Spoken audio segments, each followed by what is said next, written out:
Hello ನಮಸ್ಕಾರ, ನೀವು ನೋಡ್ತಾ ಇದ್ದೀರಾ ನ್ಯೂಸ್ ಫಸ್ಟ್. ನಾನು ರಕ್ಷತ್ ಶೆಟ್ಟಿ. ಈಗ ಹೆಡ್ಲೈನ್ಸ್. ಇವತ್ತು ಭಾರತ ಪಾಕ್ ಡಿಜಿಎಂಒಗಳ ನಡುವೆ ಮತ್ತೊಂದು ಸುತ್ತಿನ ಸಭೆ. ಗಡಿಯಲ್ಲಿ ಉದ್ವಿಗ್ನ ಪರಿಸ್ಥಿತಿ ನಿರ್ವಹಣೆ ಬಗ್ಗೆ ಚರ್ಚೆ. ಹೆಚ್ಚಿನ ಸಂಖ್ಯೆಯಲ್ಲಿ ನಿಯೋಜನೆಗೊಂಡ ಸೈನಿಕರನ್ನ ಹಿಂದಕ್ಕೆ ಕರೆಸಿಕೊಳ್ಳುವ ಬಗ್ಗೆ ಮಾತುಕತೆ.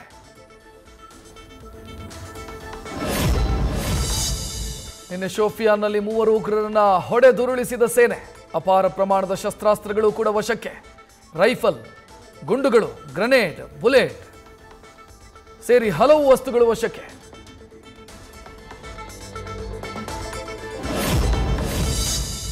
ಆಪರೇಷನ್ ಸಿಂಧೂರ್ ವೇಳೆ ಕರಾಚಿ ಮೇಲೆ ದಾಳಿಗೂ ಸಿದ್ಧವಿದ್ದ ಭಾರತೀಯ ನೌಕಾಪಡೆ. ಐಎನ್ಎಸ್ ವಿಕ್ರಾಂತ್ ನೇತೃತ್ವದಲ್ಲಿ ಸಮುದ್ರ ಗಡಿಯನ್ನು ಕಾಯ್ತಾ ಇದ್ದ ನೌಕಾದಳ. ಕರಾಚಿ ಬಂದರು ಸುತ್ತುವರೆದಿದ್ದ 36 ನೌಕೆಗಳು.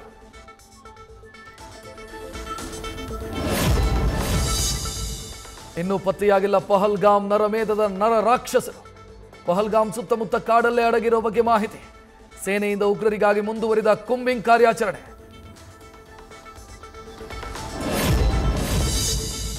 ಪಹಲ್ಗಾಮ್, ಅನಂತನಾಗ್, ಬಂಡೀಪುರ ಸುತ್ತಮುತ್ತ ಉಗ್ರರೊಡಗಿರೋ ಶಂಕೆ. 38 ಕಿಲೋಮೀಟರ್ ವ್ಯಾಪ್ತಿಯ ದಟ್ಟ ಗುಡ್ಡಗಾಡು.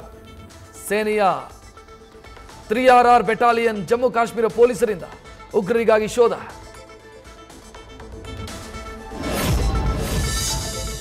ಉಗ್ರರನ್ನ ಹಿಡಿಯೋದಕ್ಕೆ ಸೇನೆಯಿಂದ ಮಾಸ್ಟರ್ ಪ್ಲಾನ್. ಗುಡ್ಡಗಾಡಿಗೆ ಹೋಗೋ ಕುದುರೆ ಸವಾರರು, ಸ್ಥಳೀಯರಿಗೆ ಪ್ರವೇಶ ನಿರ್ಬಂಧ. ಊಟ ತಿಂಡಿಗಾಗಿ ಉಗ್ರರು ಹೊರಬರೋ ಅಥವಾ ಯಾರನ್ನಾದರೂ ಸಂಪರ್ಕಿಸೋ ಸಾಧ್ಯತೆ.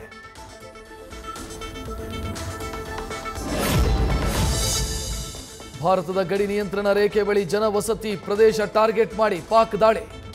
ಸ್ಫೋಟಗೊಳ್ಳದೆ ಬಿದ್ದಿದ್ದ ಶೆಲ್ಗಳನ್ನು ಸ್ಫೋಟಿಸ್ತಾ ಇರೋ ಸೇನೆ. ಭಾರತೀಯ ಸೇನೆಯ ಬಾಂಬ್ ನಿಷ್ಕ್ರಿಯ ದಳದಿಂದ ಕಾರ್ಯಾಚರಣೆ. ಅನಂತನಾಗ್ ಜಿಲ್ಲೆಯಲ್ಲಿ ಇನ್ನೂ ತೆರೆಯದ ಶಾಲಾ ಕಾಲೇಜುಗಳು. ಅತಿ ಹೆಚ್ಚು ಉಗ್ರ ಚಟುವಟಿಕೆ ಇರೋ ಜಿಲ್ಲೆಯಲ್ಲಿ ನಡೀತಾ ಇರೋ ಮಿಲಿಟರಿ ಕಾರ್ಯಾಚರಣೆ. ಅನಂತನಾಗ್ನಿಂದಲೇ ನ್ಯೂಸ್ ಫಸ್ಟ್ ಗ್ರೌಂಡ್ ರಿಪೋರ್ಟ್.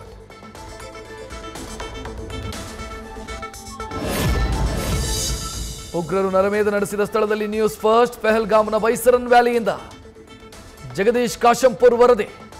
ರಣರಂಗದಲ್ಲಿ ನಿರ್ಭೀತಿಯಿಂದ ದಿಟ್ಟ ವರದಿ ಮಾಡ್ತಾ ಇರೋ ನ್ಯೂಸ್ ಫಸ್ಟ್.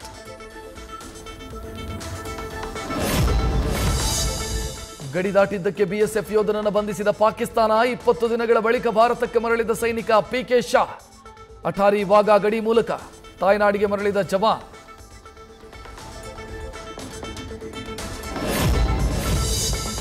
ಪಾಕಿಸ್ತಾನದಿಂದ ನುಗ್ಗಿದ್ದ ಮಿಸೈಲ್ಗಳನ್ನು ಚಿಂದಿ ಉಡಾಯಿಸಿದ S-400. ರಷ್ಯಾಗೆ ಇನ್ನಷ್ಟು ಏರ್ ಡಿಫೆನ್ಸ್ ಸಿಸ್ಟಮ್ಗೆ ಬೇಡಿಕೆ ಇಟ್ಟ ಭಾರತ.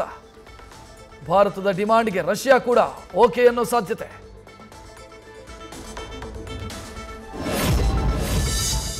ಆಪರೇಷನ್ ಸಿಂಧೂರ ಯಶಸ್ಸಿನ ಬಳಿಕ ಬ್ರಹ್ಮೋಸ್ ಕ್ಷಿಪಣಿಗೆ ಭರ್ಜರಿ ಬೇಡಿಕೆ. 17 ದೇಶಗಳಿಂದ ಮಿಸೈಲ್ ಸಪ್ಲೈ ಮಾಡುವಂತೆ ಡಿಮಾಂಡ್ ಬಂದಿರೋ ಮಾಹಿತಿ. ದಕ್ಷಿಣ Africa, Saudi, UAE, Indonesia, Vietnam ಸೇರಿ ಹಲವು ದೇಶಗಳಿಂದ ಬೇಡಿಕೆ.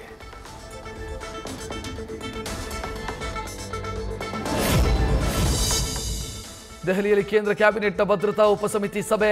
ಆಪರೇಷನ್ ಸಿಂಧೂರ ಬಳಿಕ ನಡೀತಾ ಇರೋ ಮೊದಲ ಸಭೆ. ದೇಶದ ಭದ್ರತೆಗೆ ಮತ್ತಿನ್ನೇನು ಕ್ರಮಗಳನ್ನು ಕೈಗೊಳ್ಳಬೇಕು ಅನ್ನೋ ಬಗ್ಗೆ ಮಹತ್ವದ ಚರ್ಚೆ. ವಿದೇಶಾಂಗ ಸಚಿವರಿಗೆ ಹೆಚ್ಚಾದ ಬೆದರಿಕೆ. ಎಸ್ ಜೈಶಂಕರ್ಗೆ ಭದ್ರತೆ ಹೆಚ್ಚಳ. ಝೆಡ್ ಕೆಟಗರಿಯಲ್ಲಿ ಸಿಆರ್ಪಿಎಫ್ ಕಮಾಂಡೋಗಳ ಸಂಖ್ಯೆ ಹೆಚ್ಚಳ. ಬುಲೆಟ್ ಪ್ರೂಫ್ ಕಾರು ಕೂಡ ನೀಡಿದ ಕೇಂದ್ರ.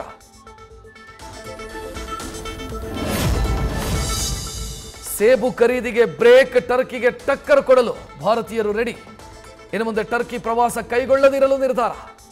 ಭಾರತದಲ್ಲಿ ಬಾಯ್ಕಾಟ್ ಟರ್ಕಿ ಅಭಿಯಾನ ಶುರು.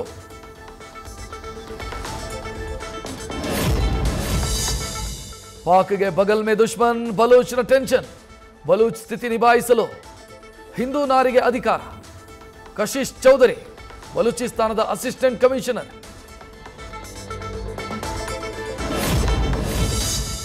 ಭಾರತದಿಂದ ಪಾಕ್ ಹೈಕಮಿಷನ್ ಅಧಿಕಾರಿ ಉಚ್ಚಾಟನೆ. ಪಾಕ್ ಅಧಿಕಾರಿಗೆ ಭಾರತ ತೊರೆಯಲು 24 ಗಂಟೆ ಗಡುವು. ನವದೆಹಲಿಯಲ್ಲಿರೋ ಪಾಕ್ ರಾಯಭಾರ ಕಚೇರಿಗೆ ನೋಟಿಸ್.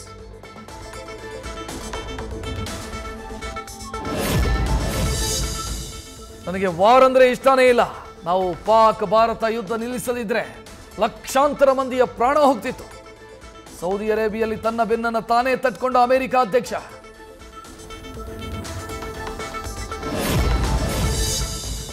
ಭಾರತ ಪಾಕ್ ಉದ್ವಿಗ್ನತೆ ಬಳಿಕ ಜಮ್ಮು ಕಾಶ್ಮೀರ ಶಾಂತ, ಪೂಂಚ್ನಲ್ಲಿ ಸಹಜ ಸ್ಥಿತಿಗೆ ಮರಳಿದ ಜನ, ಸ್ಥಳೀಯರಿಗೆ ಮೆಡಿಕಲ್ ಕಿಟ್ಗೆ ಒದಗಿಸಿದ ಸೇನೆ.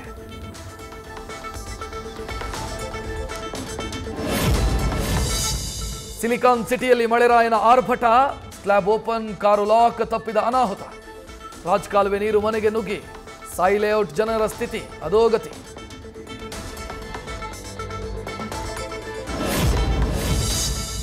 ಬೆಂಗಳೂರಿನ HBR ಲೇಔಟ್ನಲ್ಲಿ ಮಳೆಯಿಂದ ಅವಾಂತರ, ಮುಳುಗಿದ ಕಾರು, ಮನೆಗಳಿಗೆ ನುಗ್ಗಿದ ನೀರು. ತುರ್ತಾಗಿ ಆಸ್ಪತ್ರೆಗೆ ಹೋಗಲು ಸಾಧ್ಯವಾಗದೆ ಪರದಾಡಿದ ಮಹಿಳೆ. ನ್ಯೂಸ್ ಫಸ್ಟ್ ನಿರ್ಭೀತಿಯಿಂದ ನಿಮ್ಮ ಪರವಾಗಿ.